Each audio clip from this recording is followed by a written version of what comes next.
What's up, everybody? Welcome to Mongols. We've got a packed show tonight to talk about a somewhat disappointing game. I am Mike Sparks. Joining me is Steve Mattiace, Justin Ashcraft, and Josh Brokaw. Gentlemen, welcome. I appreciate, Justin, you jumping in a bit unexpected. I did not have power until about 20 minutes ago, and we're like, who knows if I can show up?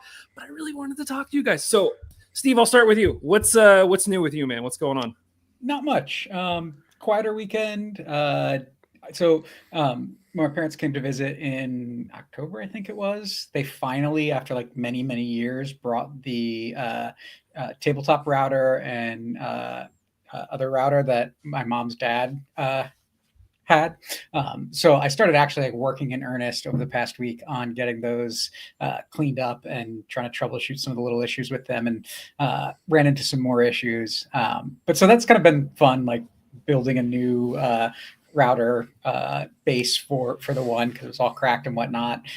So that was kind of like a nice relaxing day yesterday. I had a buddy over to watch the game, and then today just kind of took it easy because I don't know, I did not sleep well last night. I had the windows open, which was glorious, but there was something outside at like 5 a.m. that was like clang, clang, clang, clang, clang, and I was like, woke me up. So just kind of took it easy today and rested and relaxed a little bit. So yeah, I was gonna say, after last night's game, you'd be forgiven for losing some sleep. Justin, what's new with you, man? Yeah, no, same. Had a really good weekend, kind of a easy going weekend. I did a 4-mile run on Saturday as I'm training for the Pittsburgh half. So I'm excited that we're coming back out for that beginning of May, and so working on training runs and stuff. And it was fun because Laura Ellen took our daughter out to the rail trail here in Lebanon and for her to ride her bike. And so like 3 miles into my 4-mile run, I caught up to them, and then I got to run the last mile back with them. So it was like just a fun, relaxing time watching Brighton yesterday morning, then doing that, and then watching the Riverhounds last night. And then today we went to Hershey Chocolate World, which is like kind of by Hershey Park, but it's the free, like, their retail arm. So it was fun to go and just hang out. What is the highlight of Hershey Chocolate World? I've never been. They have a little ride that explains how they make their chocolate. Like it's like this roller coaster type car that you get in, but it's not a roller coaster. It's like a slow ride through this thing. And they explain the process of making chocolate. So they start with the milk, and then they start with the cocoa beans coming in, how they process it, and all that kind of stuff. And then they show how they package it, and then they show how they send it out.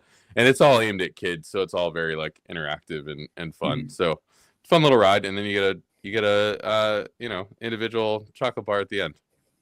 Nice, very nice. The whole time you're saying that, I was waiting for you to say Oompa Loompa, and you never did. So I guess that's all just too fictitious.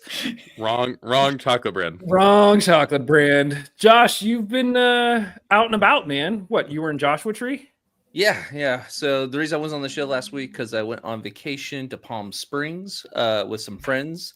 So we had an Airbnb with a pool and a pool house and a jacuzzi, and it was basically just a super relaxed, chill week-long vacation. But then for one of those days, we drove out to Joshua Tree and explored Joshua Tree as well. So that was a lot of fun. It's actually might be my first national park, I think. I don't know. Like I've been to a lot of state parks, never a national park. So that was really cool experience. But yeah, mostly just chilled by the pool, reading some books, just hanging out. Yeah. I mean, I'll say, Josh, in your defense, that Pennsylvania has excellent state parks. Ohio has a couple of top-notch state parks, right? Like you lived your whole life in areas where you've got access to awesome parks. So who's to blame you? At first I was like, really, Josh? And I was like, no, like there's awesome parks everywhere. Yeah. I'll do a slight brag, but I did get a postcard from your wife from Joshua Tree that thoroughly confused me. But Liz and I have kind of sort of been like writing pen pals, except I think we've exchanged like 2 physical letters each.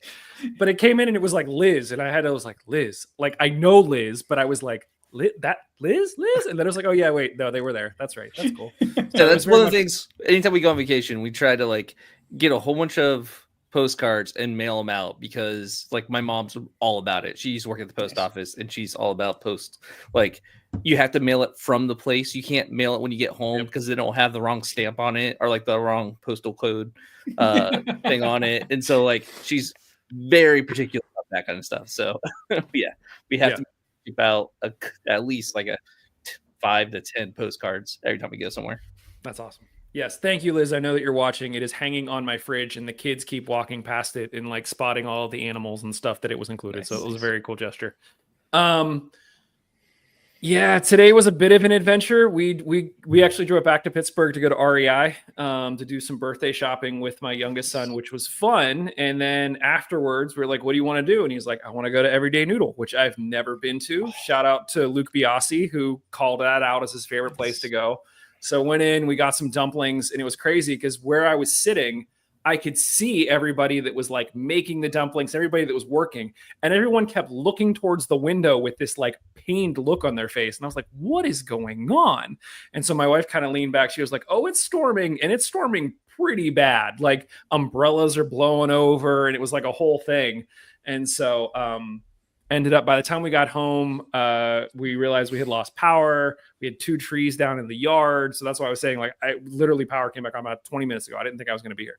But there was so much that I wanted to talk to you guys about as it relates to this game, as it relates to sort of what we've seen thus far. So I want to get into that. But after we take this quick break. And now, Hey Sir, 1-minute reactions with Laura Ellen. We're not going to talk about the result of this game because I just can't care. I have several points I need to make. First of all, viewing experience, horrible. There's no light. There's not enough light in the stadium. The camera is the camera is overexposed, and so it's like so pixely. The announcers know not a single thing. They could not be bothered to figure out how to pronounce our players' names or their own players' names for that matter. What is going on? And also, hello, it is Ramadan. Can you not educate yourself about what is going on? What are the traditions?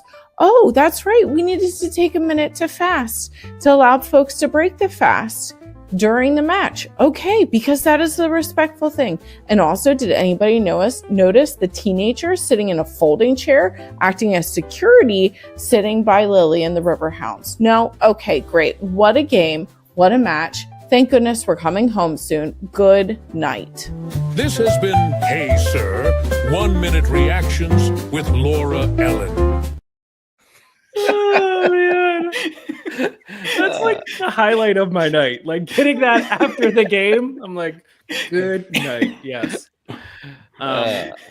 So let's talk about this game, guys. The Hounds lose 2-0 to San Antonio.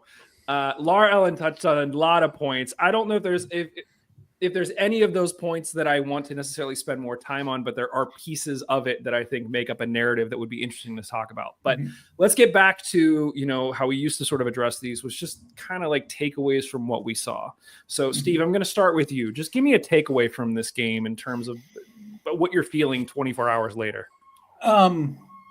So not feeling great about the result or how we played. I think that the first half was really, really, really rough. And despite that, both goals that we gave up came in the second half. But all that being said, I think that despite the result, it's a loss on the road to the West early in the season. I'm not worried specifically, mainly because I think this is the type of game that you need to learn from. And you've got to figure out, okay, like, what we tried to do didn't work. And so we've got to move on. I think beyond that, it's just kind of frustrating because I've been talking about it all off season that I want us starting the season strong.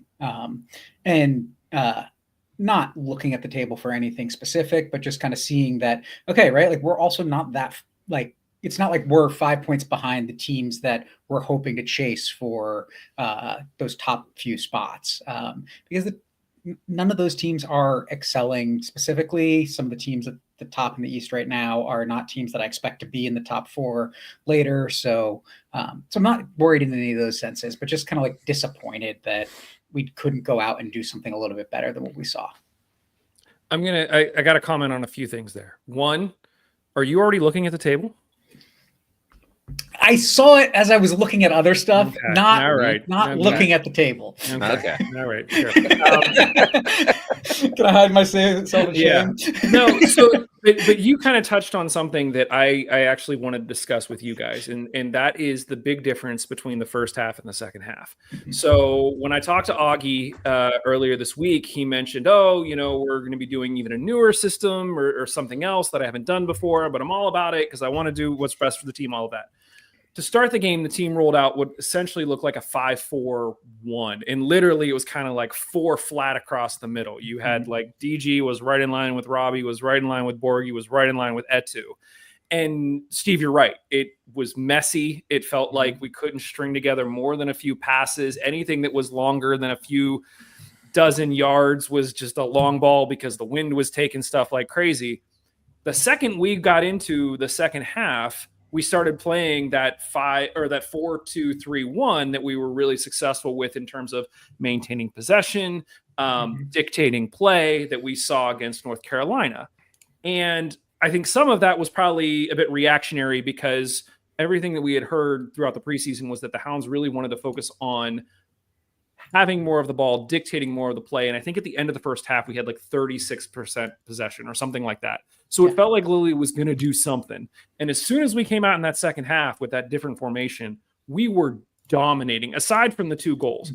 Steve, you and I were talking about, we do the player ratings at the end of the game over on Substack. And I floated the idea to you of like, should we also be rating Lily?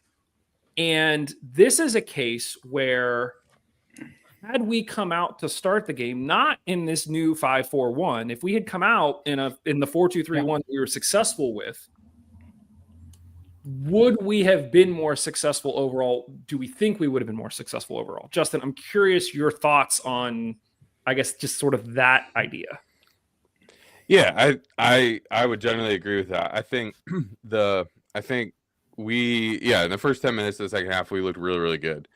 And really, really strong. And I feel like to kind of counter that point too, I feel like San Antonio came out the first half and kind of did the same thing. It was like first 10 minutes of the game, we couldn't get a touch on the ball, and it was kind of so I don't know if there's something about playing into the wind, that going that direction on the field just allowed something different, or it made it easier to play, or something. I don't know exactly all the reasons for that, but it looked like the team kind of going into the wind played really well in the first 10 or 15 minutes of the half. And so, I think that 4-2-3-1 just fits our team better and fits our system better, fits our players better. And kind of my big takeaway from the game in that was Jackson Walty is really, really good. He is a really, really good soccer player. And the way in which he plays, just kind of sitting right between the center backs, and allowing kind of the outside backs to push up the field and distributing from there and being that kind of outlet pass for both the center backs and Dick as well. Like, he's just really, really good. I really enjoy watching him. Yeah. Josh, thoughts on, I guess sort of the formation thing, and thoughts on, is it fair? Should we be rating Lily after each game? I mean, I don't feel qualified to rate Lily all that much, if I'm being quite honest. But also, I mean, I will push back a little bit on the first half versus second half. They didn't score on us in the first half. They did score twice on us on the second half. So, yeah, maybe we looked like we had a better offense in the second half, but we sure as heck didn't have a better defense in the second half.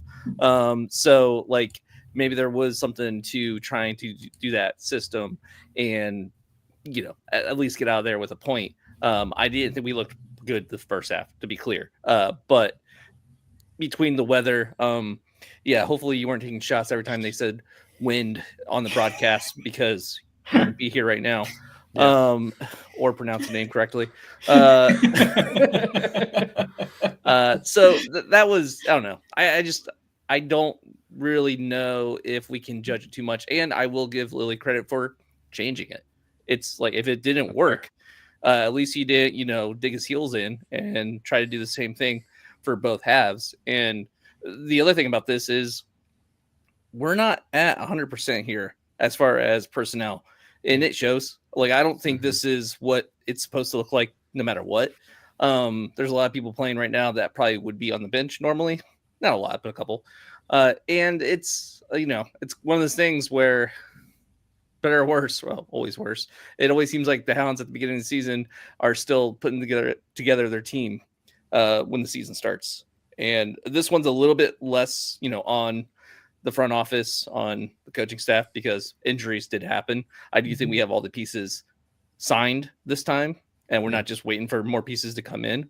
So in this case, I just don't feel like we're completely built correctly right now.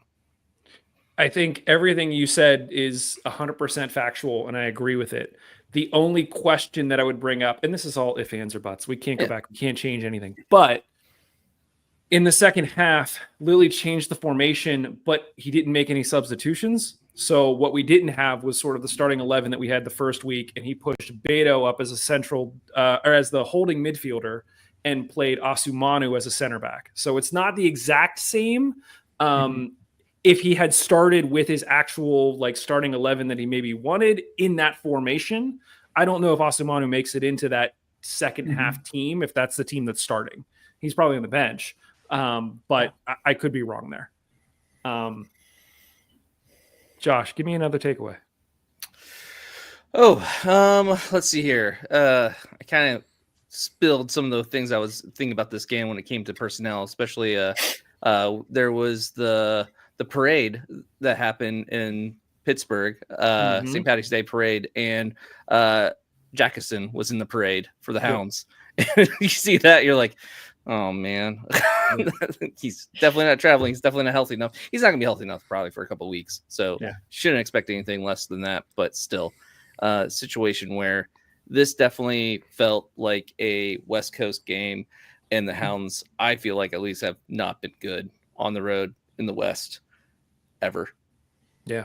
You highlighted it in your Dogs of War video that kind of was blowing up the internet this past week, where we've never beaten San Antonio. It's been 3 draws and 3 draws and 2 losses now, or 2 draws and 2 losses. Yeah. So not great. Justin, give me a takeaway, man. What'd you see? Yeah, I mean, it's hard because we gave up 2 goals, but I think Eric Dick had another good night for me. I think it's difficult in the weather conditions that were happening last night, and so I think it's hard to judge. The first goal, obviously, I don't know what he's supposed to do different there. Center back's beaten. He's got to come for it. The attacker beat him to the ball. Unless he had gotten outside the box and kind of had an impact with the striker outside the box. I don't think he could have stayed put, but then you're 1-on-1 and you're taking a risk that way too. And so it's a hard situation to kind of I don't know. It's a hard situation to figure out decision making as a keeper, what you're supposed to do there. And then you throw on top of the fact that the broadcast thought he was definitely onside, even though there was no image that would even close to show whether he was onside or not. And so it's just I just don't put and then the second goal was a comedy of errors, kind of late in the game. We're already down 1-0. I don't know. I just, again, don't put that on him a ton. But I thought the saves that he needed to make, he made. I thought, the save in the first half, that it was kind of point blank range. He put himself in the right position and made it hard for the attacker to get it around him. Plus, he got my favorite call from the female broadcaster last night of Eric Dick fully earning his name there. I have no idea what she meant by that, but I missed that. It was great. It was on that save. He's that save in the first half. The Katie Goodman said, Eric Dick fully earning his name there, and I'm okay.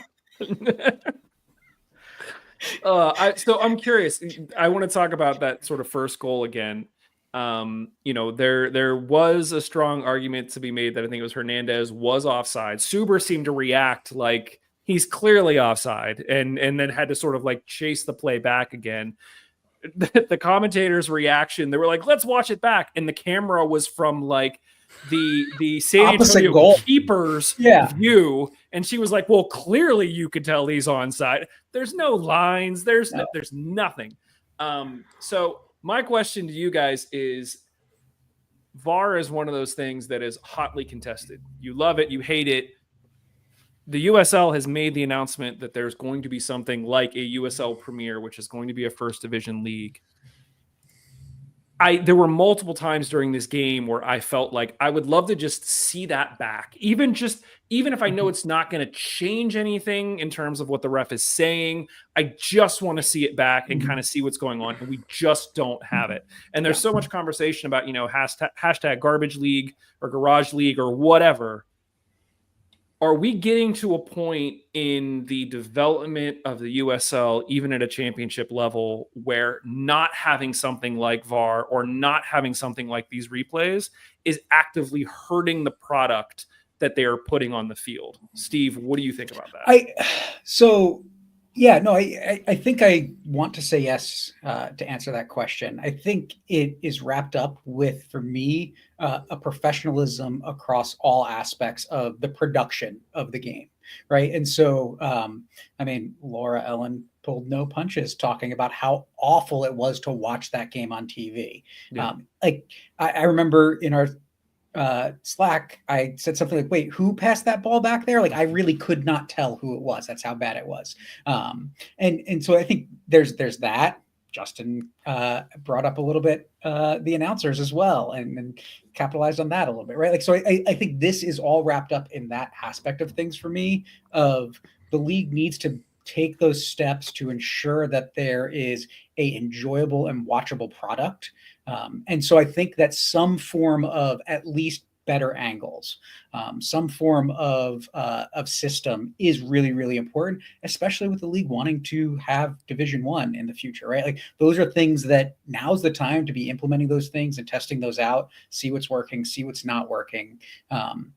And so I think, there was, I forget what tournament it was, but a few years ago, one of the tournaments had a VAR official that made the call, right? Like, and so rather than directing the official like they do in the Premier League to go look at the monitor, it was like, no, that was offsides, or that was not a goal, right? And it just was a definitive call, and they called it down, and that was, I think it might have been like the World Cup or the Euros or something like that.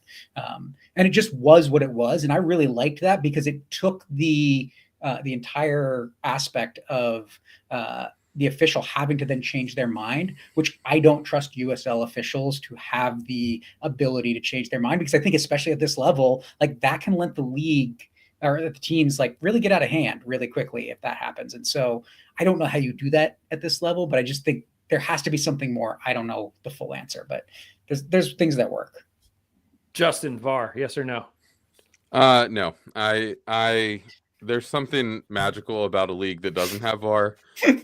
And I think for me, like, I've gotten so sick of watching MLS games, watching Premier League games, that like a team scores a goal and they can't even capitalize on the momentum of scoring the goal because it takes 5 minutes to decide whether it was a goal or not. Yeah, you can't celebrate. And I just, like, I don't like that, and I hate it for the experience in the stadium. And I think for me, the USL is never going to build off the TV experience. What they're going to build on and what they're going to grow on is the in-stadium experience. And so for me, I think you need to hold very tightly to that, of what happens in the stadium is really, really important.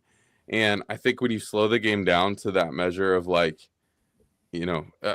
whatever, then it takes away for something. So Liz just said, VAR allows perfection to get in the way of the good far too often. And I think that's so true, that yes, we get the call right and we get the call perfect, but you take away from the experience of the game. And so it just becomes less fun. And I think there's an argument for, like, obvious errors that definitely shouldn't have been one way or the other. But it is frustrating when, I think it just gets in the way of the game. And probably one other quick comment on that was, I don't know if anybody saw, Dele Alli got sent off 9 minutes into his return to soccer yesterday at some point in the game. And it was frustrating because it was on a VAR call, And the other team was telling the ref not to send him off and saying, like, please don't send him off. And he still gave him the red card. And I just think those types of moments are just totally taken away when you add VAR to the game. And so it's just frustrating. Like, I just find it more frustrating than helpful most of the time. I'm curious. Love Justin's perspective on this, and just my thought is we could have a whole conversation for an hour on this just is why I wanted to talk all to you of guys. that, right? I love it it because I'm approaching it from a completely different perspective, and I think his points are all extremely valid, and I agree with most of that. And it's just that dichotomy and that tension of what you do is really interesting to me. Josh, I want to get your thoughts, but first, Justin, what would it take, or would there be something that would cause you to rethink that and say, okay, I think we need VAR? No, because the Miami game a couple years ago was a perfect example of this. They go, okay, we made the call wrong. We're going to restart the game from right here, and we're going to play the rest of the game out. Cool. You fixed it. You figured it out how to fix it. And so if there's a clear and obvious error that, hey, we got this call wrong, cool. You'll figure out a way to fix it then. Okay. That's a little extreme. I don't know. I do think that there can be a middle ground here. And my issue with VAR is just the way it's implemented right now. I do see a future where it's better, because I feel like there has to be some time limits on these VAR calls. There has to be some more automated process for some of it. When it comes to offside, if it's going to take 20, not 20 minutes obviously, but if it takes more than a minute, 30 seconds to tell if they're offside from a VAR call, it's not offside. In my opinion, I'm no, if it's taking that long, then it doesn't matter. So if they were to cut down on that, but more importantly though, especially for the championship, I don't think we need VAR right now. Maybe when we get USL Premier, that can be something that they worry about. But right now in USL Championship, take all that money you would spend on VAR and put it into broadcasting better standards. And I know they're not the ones that train the refs, but better process for refs, maybe paying higher quality refs, because that's what's really killing it, not the lack of VAR. It's just you need better refs and you need better viewing, because he very well could have been onside. We just don't know. So now we're sitting here unsatisfied about this game when that comes to that first goal, because we're did we get robbed? I don't know. So it would just be nice to actually know what happened, and also know who's on the field, because this broadcast was terrible when it came to I couldn't tell who anyone was. I'm just all right, I'm watching this for the vibes at this point. Yeah. I can't tell who's playing where, and I especially since it's early in the season, so I'm not completely familiar with everyone's positions and where they're playing, and it's Bob, so they're never in their positions anyway. So it's just really hard to tell what's going on. Yeah. I want to jump in on what Josh said, right? I think there's you're exactly right. And that's how I felt, that if there is some sort of check, or if that does get called offside in that moment, for whatever reason, right? Or we at least can look at it and say, we got robbed. That changes how I feel about this game overall, right? Because if that is an offside play and it gets called that way, there's a big difference the rest of this game from chasing 1-0 versus being 0-0. And that changes, I think, a lot of how the Hounds are playing for the rest of that half. Yeah. Agreed. Josh, you mentioned, Bob playing guys all over the place. I think one of my takeaways was, of all of the guys that we don't really know a lot about because they are new and they're trying to make an impact, I still continue to be impressed with Beto. Justin, you and I talked about him in the prediction show a little bit. This was a case again where we had him playing as kind of a center back, and then in the second half he was playing as a holding midfielder. I came with notes thanks to USL Tactics. I think it's USL Tactics, but they sort of share all of the different stats and things all over Blue Sky and Twitter and all of that. And so what I'm putting up on the screen right now is sort of the passes into the final third for both teams, for San Antonio and the Hounds. And it's broken down by player. And Beto had the most passes for any Hound by far into the final third. So not only was he playing as a center back, not only was he playing as a holding midfielder, he was also carrying the ball. At one point he had a header that he put on net. He's making advancing passes to support the attackers. The other thing that was interesting was if you actually look at the players with the most passes into the final third, it goes Beto, then it goes Suber, then it goes Luke Biasi, and then it goes Danny Griffin. Now, some of this you can sort of justify away and say, okay, if we're playing a little bit further up the field, then it's obviously going to be defenders passing it into the final third because everyone else is in the final third. So I can see that argument entirely.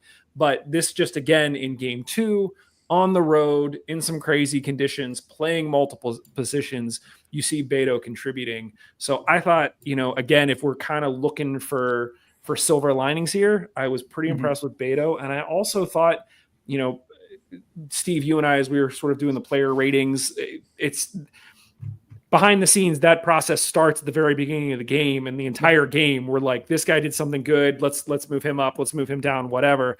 I thought Borghi played with a lot of energy, but then at the end, he took on like 3 guys and got a decent shot off on Sanchez. So I don't think he's anywhere near the finished product yet, but he could be really dangerous as well. So I was happy with both of those guys. I don't know if you guys have any thoughts on either of those guys at this point. The thing that I like about both Beto and Suber is I feel like they're both like fairly athletic. And so they can make the plays that they need to, and they can do the things that they need to. But what I really like both of them is they're both very, very calm on the ball. Like neither of them, when they have the ball at their feet, I'm talking in possession, not like, whatever. But when they have the ball at their feet in possession, like neither of them look like they're anywhere near concerned what's happening around them. They know where they're going with their next passes. They know where the guys are on the field. And there's not very often you see either one of them hit a ball that's like, wait, what? Like most of the time it's in the general vicinity. You can see what they were trying to do. Not that every pass is super always accurate, but you see what they're trying to do. And so I really like just the way that they make it look easy when they're in possession of the ball. My question, I guess my last question for you guys about this game, and then, obviously if you guys have any other takeaways, let's talk about it. We've now played 2 games. Obviously, both of them are on the road. I guess there's actually 2 points to this. One, we know that the Hounds make a habit of trying to start the season on the road simply because the weather here in Pittsburgh can be so unpredictable. We've also seen that bite them in the past because they end up making a slow start because they're starting all of their games on the road. Now, you could argue that we can make that up later in the season because we have more home games, and so it all kind of comes out in the wash, which is fine. But we've played 2 games so far. We've given up 3 goals. I would venture all 3 goals, we're sitting here all scratching our heads going, I don't know, like, what do you do? Like that second, the first goal in particular, where we're like, was he offside? Was he not? Clearly there was some scrambling. We weren't really sure. The second goal, literally the first player beat Danny Griffin, and the second player was being marked by Danny Mertz when he tapped the ball into the net, which I would assume is not your ideal. You'd want one of your defenders there. So Justin, to your point, how much of that can we actually chalk up to Dick? I don't know. But I also feel like we could very easily put ourselves into a situation where we're justifying away a lot of goals that we give up. So is anybody concerned at this point about what we're seeing, at least from the goals that we're letting in? Obviously, we've only scored 1 goal in 2 games. So that's something that if that trend continues, that's going to be a problem, but it's only been 2 games. Josh, are you at all concerned about the 3 goals that we've given up, or are you just like chalking them aside as like they were just flukes? We're going to tighten it up and we'll be fine. I mean, I don't think they were flukes. I do think we'll tighten up and we'll be fine. But I feel like, especially that first goal, that Dick was way off. Like he was running towards it, and like I don't know if he should have been that far off his line when it came to that goal. He came out, and that was a bad decision. A couple times this game, he came out, and it was a bad decision. He got lucky on some of those times, but I don't know if he had a great game. He had some saves that are good, and I do think overall I wouldn't complain at all about his performance. But I don't know. I don't think hardly anyone had a great game this time around, or anyone had a great game on the Hound side. Before I move on, do you think that Dick played poorly enough that you think we might see Randolph at home next week? God, I hope not, because if we're doing the Golden Glove giveaway and everyone has those freaking gloves, oven mitts, and this is Bob all the way. Bob would do it. There's nothing like Bob would not be like, well, everyone has those oven mitts on. We have to play Dick. No. If Dick is on the bench when that's happening, that's going to be so sad. Bob will be sit there like, why are they wearing these oven mitts? Yeah, like who brought all the oven mitts? Like, so yeah, I hope not, and I honestly don't think he will get the bench for this performance. I don't think it was that terrible. I hope not. But anyway, yeah. So I hope he plays. Yeah. So Houndsy. Steve, thoughts? Are you worried about the goals? I think Josh summed it up really well, right? That this will get fixed. I think that the question that remains in my mind is, do we have to get used to, though, maybe giving up more goals than we traditionally see throughout the season with the four at the back? That it just won't be as defensively sound as the five at the back that we're used to seeing under Lily. And if that's the case, I'm okay with that, as long as we start seeing the offense click and start doing things. If we don't, then go back to Lily ball and put those three guys in the center back roles and just keep everybody from shooting. Justin, your reaction to that? Yeah, I'm more worried about the other end of the field, honestly. I think this league is too unpredictable to worry too much about, and Lily has shown himself to be okay on the defensive end of the ball. I'm very worried about the other end of the field. I don't like the way that Augie's playing right now, and that might be tactical, but I don't think he's getting into the game enough, and it's not helping. It's not helping spark anything on that end of the field. And so I think I'm more frustrated with that end of the field than I am this end of the field. And I thought, and especially last night, I think when you're going with the wind, get some balls in the box and test the keeper a little bit. You gotta make it tough when the wind's blowing like that. And they just never did. So I was more frustrated with that end of the field than the defensive end. Yeah, I wanted to talk a little bit about that, but I was trying not to change the question or answer a different question, right? But Danny Griffin, Jason Borgi, Beto, Luke Biasi, Sean Suber, those are the guys that took shots. Suber was the only one that took more than one. We took 6 shots last night. 5 players took shots. None of them are a starting forward, right? None of them are a striker. Borgi's the only one that was playing out and out attacking his entire night. That to me, that's really, really concerning, right? You've got Mertz, you've got Junior, you've got Augie not taking shots. And so what do you do with that? You have to clean that up. You have to do more, especially if you're moving into this new system where you're trying to be more attacking. Those guys need to be involved in the game, and they need to be involved in actually making things happen offensively, not just passing the ball into the box. We've got to get shots off. You mentioning Suber just made me remember that we had a set piece that he took 25 yards out. It was DG touched it to Griffin, who held it up, and then Suber took the shot. And I was like, wait, what just happened? Of all of those 3 guys, he would have been the last one I was expecting. Yep. Now, maybe that was the point, but I got to talk to Sean and be like, dude, do you actually have a really good pen shot? What's going on here? Yeah. But yeah. What else? You guys have any other takeaways that you want to talk about with this one? I just need us to have something off the bench, and it feels like right now we're getting nothing. We've made our subs and nothing's happened after the subs, and so I realize some of that's going to be fixed with Jackusen or Jackusen. Is the way she said it last night. Yeah, I forgot how she said it. But I was waiting for her because she started to say it. She was like, "Oh, she got Berton right, okay," and then it was Jackusen, and I was like, oh, "Okay, Jackusen."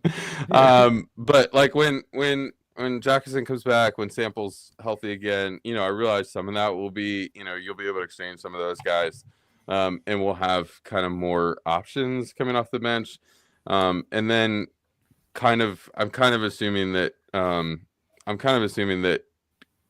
Kenny's salary doesn't come off until he officially retires, and that so there might be a player coming in at some point in time, and so I hope there's more coming off the bench at some point in time this season, because it just doesn't feel like we're getting a ton from the bench at this point. You and I talked a little bit about bringing All off the bench. He wasn't in the 18 this week. I don't know if he was injured. I don't know what was going on. But yeah, literally as we were doing the player ratings, we had a few guys come on in the 70th. We had a few guys come on later. And like, I'm sitting there trying to come up with something for them. And I was like, I don't even know what you did. Like, what were you doing? And that's not from a 70th minute sub. You want somebody that's going to come in and impact the game when the other team is getting a little leggy. And you're right. We just didn't have that tonight. But that was, I mean, I think that's part of the problem. And I'm asking myself the question, why are we so thin in terms of available players? Because, and this is no shade on Pablo, right? But Pablo is one of the players that traveled, and we brought 3 goalkeepers, right? So that just tells you how far down they were going to bring 18 players to put on the bench. And why is that? Why are so many players unavailable, whether that's injury or something else? That to me is concerning because I don't have a lot of insight. I have a little bit of insight. I know some of those are injuries. Again, and for me, it's where I think the Hounds have a big opportunity to really be much more robust and have people that are paying attention to the things that are not the tactical things, but on the coaching staff paying attention to, no, this player warmed up and then they stopped for 20 minutes. We need to give them time to warm up before we throw them in a starting lineup. Yeah. Gents, before we turn the page, I'll give you one last shot here. Anything else you want to talk about before we have to pick our top 3 players for this game? Can I talk about how I want to see if we can veto picking top 3 players for games that are bad? I'm just saying it's a little bit unfair to the people who are already on that board who are being like, oh, this guy got 3 points for fair. Having the worst best game. So I'll say this. Can we pick one? If we can't pick, we can pick all 3 if you want to. I mean, but I think that's part of it though, Josh. Like I hear what you're saying. It's funny, but it's a team sport and they win together and they lose together. And Josh, now let's go to individual player ratings. All right, Josh, then I'm going to start with you. Who is your best player for the Hounds last night? It's Biasi. Oh, okay. I mean, honestly, I'm not saying any of them had a great game. Yeah. I did think Biasi, hung in there, did good, and actually made plays. Whereas everyone else, I'm kind of like, oh, they're on the field. Cool. That's right. I forgot. If anybody epitomizes the Gritsburg hashtag, I think it's Luke Biasi. He's going to bring the energy. He's going to bring the grit and rough people up. And even when he doesn't mean to, he'll put his hand in your face and draw a foul. But okay.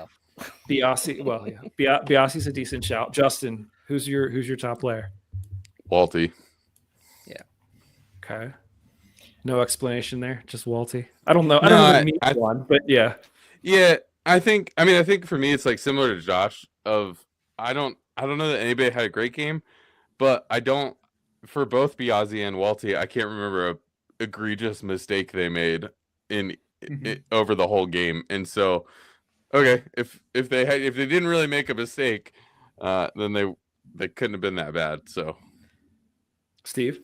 Yeah, so after the game, when we were talking about the player ratings for Substack, Walty was clearing away the best for me. But overnight into it got really close, and I'm having a really hard time distinguishing between him and Biasi. But I actually think that your comment about Biasi in the ratings, right? Like you said, 60 almost feels harsh. He clearly puts everything into every play, but he sets the bar so high every week that it's hard for him to exceed himself.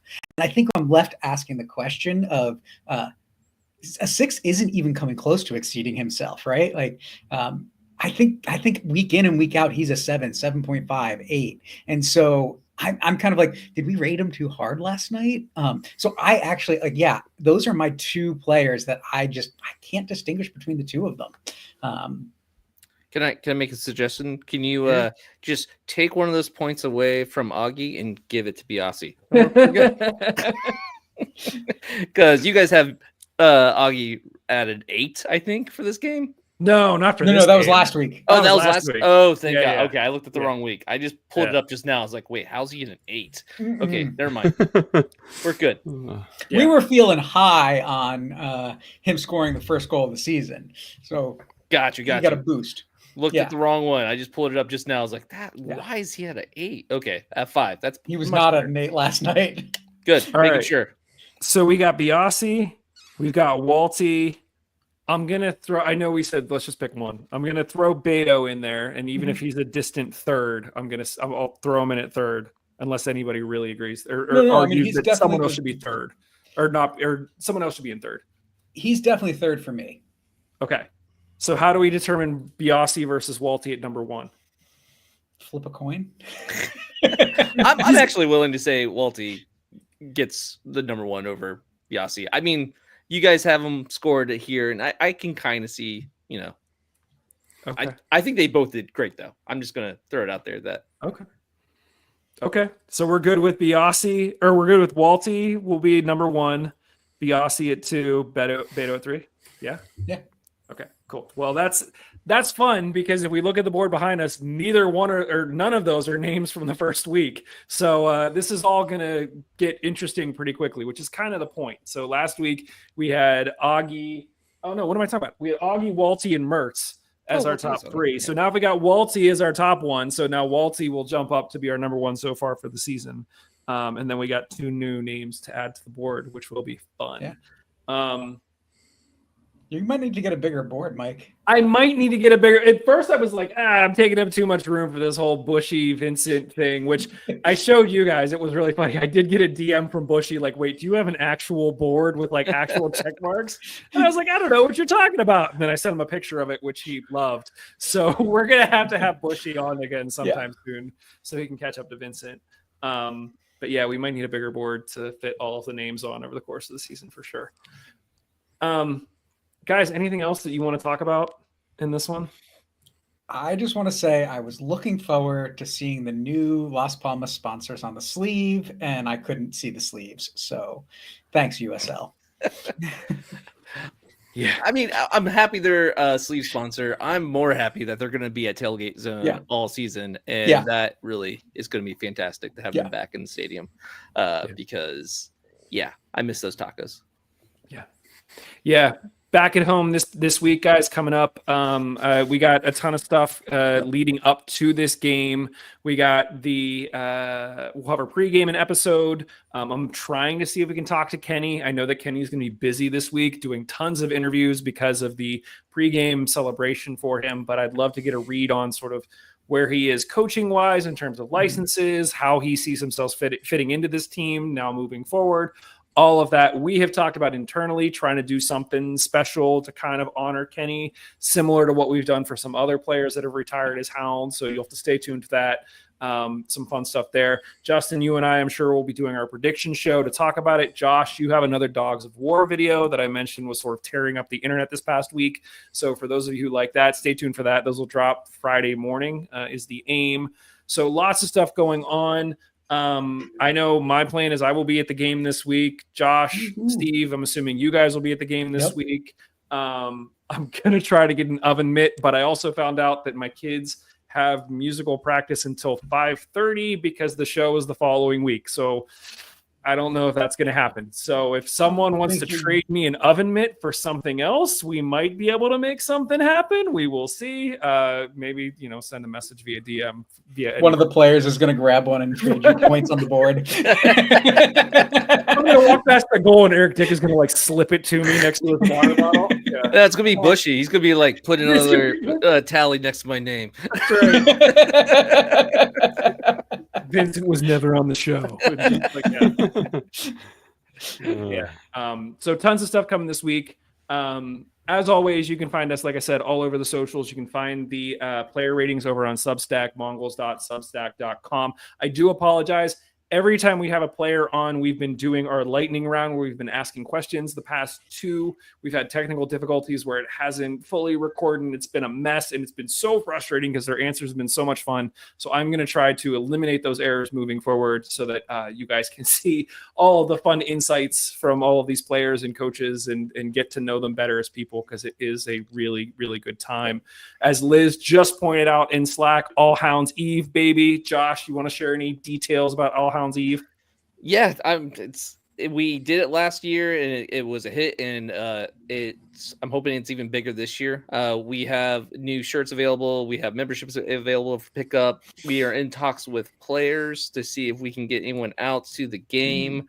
We're reminding Bob that he is invited because he didn't realize it last year. So maybe we'll see Bob. We don't know. But yeah, we're just basically trying to get anyone to show up as far as front office and hounds, because it's what makes it fun. Where and what time? It's going to be at the pitch on Butler.